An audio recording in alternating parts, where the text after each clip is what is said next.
Welcome to The Explainer. Today, we're diving into a scam that's part clever engineering and part psychological trickery. It all starts with a little hidden pipe, but ends with a huge crisis of trust, forcing a totally innocent person to pay for a crime they had absolutely nothing to do with. So it all starts with this number, over 20,000 rupees. I mean, that's a massive amount of fuel for just one car. But as you're about to see, what the fuel pump's meter says and what the car's fuel gauge says are two completely different stories. So imagine this. What would you do? The machine is telling you one thing. The customer is swearing it's another. The pump's meter is crystal clear, the payment is due, but the driver is adamant the tank is bone dry. This is that precise moment a routine fill-up explodes into a full-blown crisis. Okay, so here we are, the moment it all goes wrong. The pump display ticks up to its final amount, 20,428 rupees. The attendant is just waiting for the payment, but then the driver makes an accusation that just stops everyone dead in their tracks. He kicks up a huge scene, loudly accusing the station of being frauds, pointing at his fuel gauge as proof. And he doesn't just refuse to pay, no. He completely flips the script, painting himself as the victim and making the fuel station look like the bad guy. So now you've got this standoff, right? On one side, you have a machine, a piece of technology built and calibrated to be accurate. On the other, you have a very, very angry driver. The meter says the fuel was delivered. The driver says, no way. It leaves you with one big question. Where on earth did 20,000 rupees worth of diesel just disappear to? Okay, so how did he pull it off? Well, the secret is surprisingly simple, almost low-tech, but it's incredibly deceptive. And get this, it has absolutely nothing to do with hacking the fuel pump. See, the entire scam, the whole magic trick, is built right into the car itself.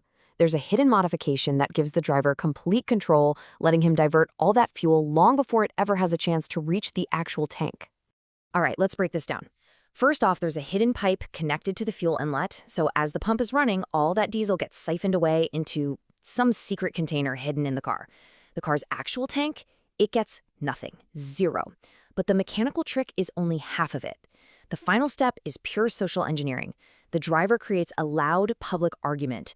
All that chaos is the perfect distraction, and it lets him speed off before anyone can figure out what really just happened.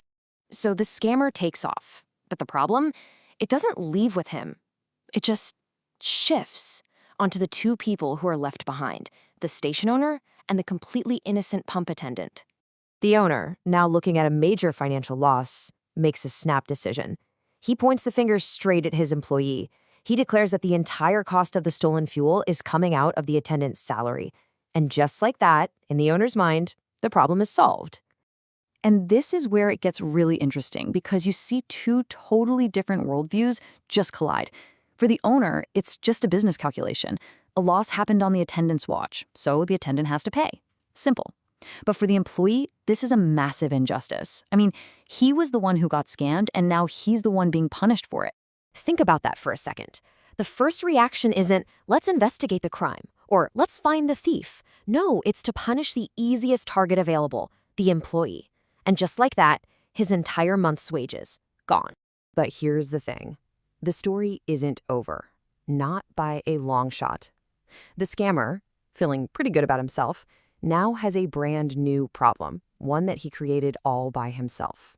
His scam worked a little too well. He's not driving around with an empty car. He's driving around with a huge, hidden container packed with stolen fuel. It's literally a tank full of evidence. And what was the whole point of this? Quick cash. So now, driven by greed and the need to get rid of the evidence, he decides to offload it, and fast, by selling it at a discount. So, where do you think he goes? Well, his next move is just pure, unfiltered arrogance, and it is going to be his ultimate downfall. You are not going to believe this. He drives right back to the very same fuel pump he just ripped off. He actually goes up to the owner and offers to sell him a whole bunch of diesel, cheap. He has no idea who he's talking to. And just like that, the whole scam falls apart. The owner immediately recognizes the car, a white 1982 model from the fight earlier. In this moment of incredible overconfidence, the thief has literally delivered himself and all the evidence right back to the scene of the crime. So, case closed, right? The scammer's caught, the money's recovered. Well, not exactly. Because the most important part of this story, the real lesson about trust and what really matters, is just about to happen. With his money back in hand, the owner goes up to the attendant and offers him the salary he'd taken away. He figures, returning the cash will smooth everything over. Problem solved. Or so he thinks. But the employee refuses the money. He quits right there on the spot. He explains that the damage wasn't just to his bank account, it was to his dignity. It was about the fact that his boss's very first instinct was to blame him, not to believe him. What he's really saying is that the owner failed a huge test of character, because you find out who people really are during a crisis. And when things got tough, the owner showed that his money was more important to him than his people. That one action revealed everything. And that's what we're left with, isn't it? The scammer committed the crime for sure, but the real injustice? That was a choice. It really makes you wonder, how do we build things, businesses, relationships, where trust isn't the first casualty in a crisis?